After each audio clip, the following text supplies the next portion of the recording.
I must tell you, I've met many of you through Zoom, through the various screenings I went through.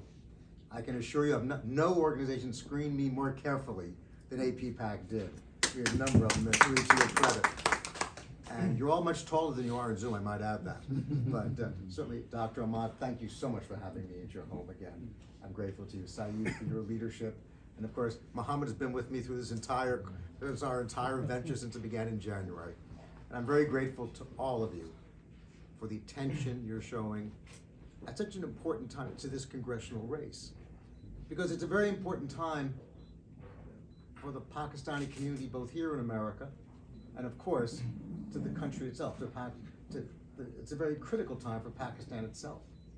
And the role of your member of Congress is going to be very defining in terms of the kind of support both you're going to have locally, you're going to have throughout our country, and also throughout the nation. I come into this race at this stage now. I'm very grateful and honored by having been the nominee, won the nomination August 23rd. It was a 5-person race. Very proud to say we won in every part of the congressional district. And that was important because after our win, it became very unified. All of the candidates who ran endorsed me. Our incumbent Congressman Tom Swazi endorsed me as well. And we're moving forward as a united front. And that's very important because this is a district which historically has been a swing district. We did well enough in the primary, actually, that we got a lot of momentum. We went from being what was called a toss-up seat to one that's now rated by the Cook Political Report as leaning Democratic. Nate Silver's analysis rated us as a district that went from slightly favored to favored Democratic. So we have the momentum moving in our direction. But that's why your gathering tonight is so important.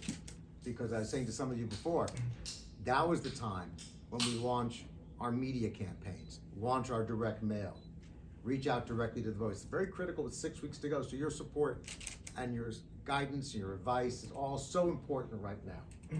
And for me, this is a very important time because it's really a culmination of my life's mission. Since I was an intern on Capitol Hill for, at that point, Lester Wolf as a kid, I became later a senior member of his congressional staff, worked for members of Congress from our congressional district. This is a district I've lived in since I was 9 years old.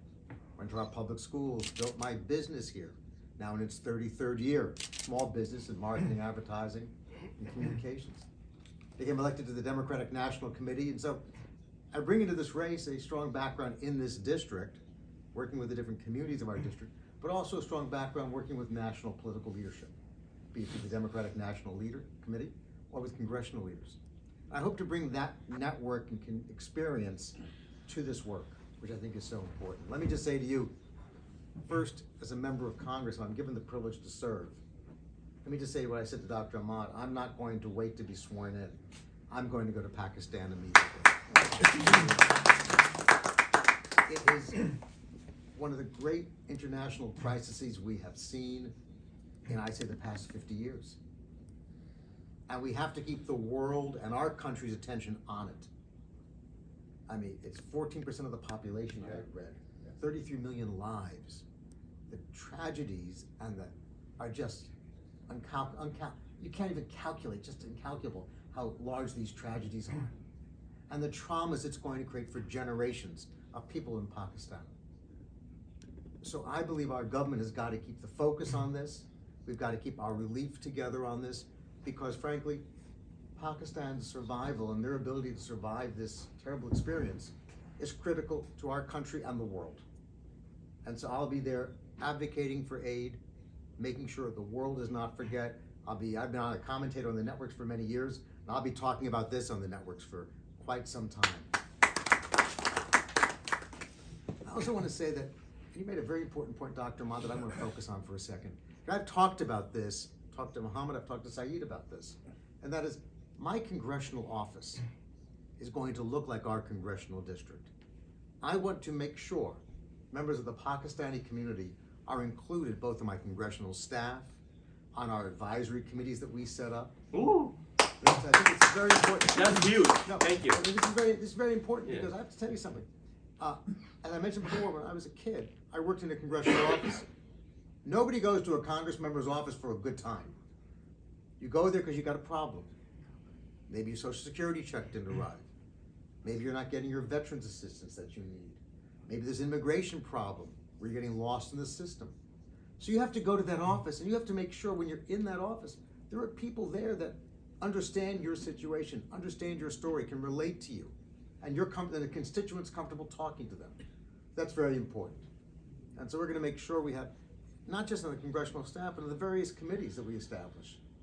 We're gonna make sure that we have members of our community on the Small Business Advisory Committee, on military service, and other committees that members of Congress establish. It's very critical.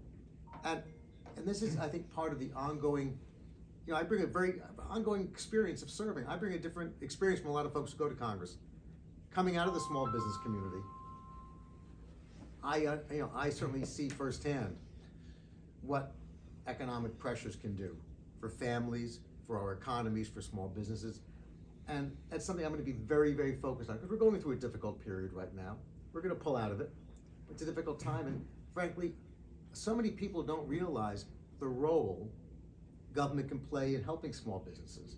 The role government can play in helping so many individuals in their lives. I want to bring the Small Business Administration in to meet with the business communities and talk about programs and services they can offer. That's just one example. I want to bring the VA in to work with veterans communities directly. They shouldn't have to wait till they have a crisis, a veteran, to try to figure out what to do. They should know in advance. So there are ways we can bring the government home, which I think is important and very critical. But, likewise, I have to tell you, we also have to make sure, I want to make sure as your member of Congress, I'm going to take the mission of standing up to hate crimes to Capitol Hill. This is an issue I've worked on for years through my background in the Jewish community, with the Anti-Defamation League, with B'nai B'rith. And I must say, I want to thank all of you in the Pakistani community, for APPAC, for all of you, for making the Jewish community feel included. Because your message has been that we're all in this mission together. Yes. And in fact, we are. Haters don't stop at one group. Yeah. They target all of us. So it has to be a mission we're united on. And APPAC has made that important message. I certainly relate to it in the Jewish community. And so we have to make sure that our law enforcement is given the support and assistance they need to prosecute hate crimes. I've very aggressively stood up to demand that the state legislature change many of the bail reforms they put in place, roll them back. Because under the reforms, hate crimes were getting it, people committing a hate crime are getting an appearance ticket. In police work, they call that a disappearance ticket. No one ever shows up. So we made sure that there are much greater penalties for hate crimes put in place. And the police have to have the enforcement in place so that they can prosecute and they can carry out proper arrests. Judges have to have more discretion, understanding a defendant's background, and being given the right to set bail when needed. So I think it's important. In fact, I'm very proud to report that my work in public safety has earned me the endorsement of former New York City Police Commissioner Bill Bratton. And he's one of the most celebrated, one of the leading law enforcement figures in the country. He's the police chief in LA, New York City, Boston, so very proud of that. And that also includes public safety, getting the guns off our streets, getting the assault weapons off our streets. And that is making sure we have better background checks for people who are purchasing guns. These are important issues of public safety you have to address. Likewise, I will make education a very aggressive focus of mine. Rather than limiting programs for gifted and talented, we should be expanding them and make sure we have fully funded public education. That's critical because that's everyone's pathway through the middle class into building a future, so we have to invest in that. And likewise, I have to say, when I talk about immigration, we have to have comprehensive immigration reform so that people have a pathway for citizenship who are living here, so that we can unite families, so that we can make sure people, my opponent in this race, who I'm running as, he is, frankly, he's not even a Republican. He's taken such extreme positions that no Republican running for Congress in New York State would take. He supported the insurrectionist movement that raided the Capitol, actually put up money to get them out of jail after 5 police officers were killed. He actually, at one point, said he wanted to put a stop to legal immigration. Not illegal, but legal immigration. We cannot go back to the days of scapegoating communities. Well, remember the Muslim ban? Or the phrase, the Chinese flu, or Kung flu? We can't use crises to divide us. We've got to stand up. We're going to address these crises by uniting.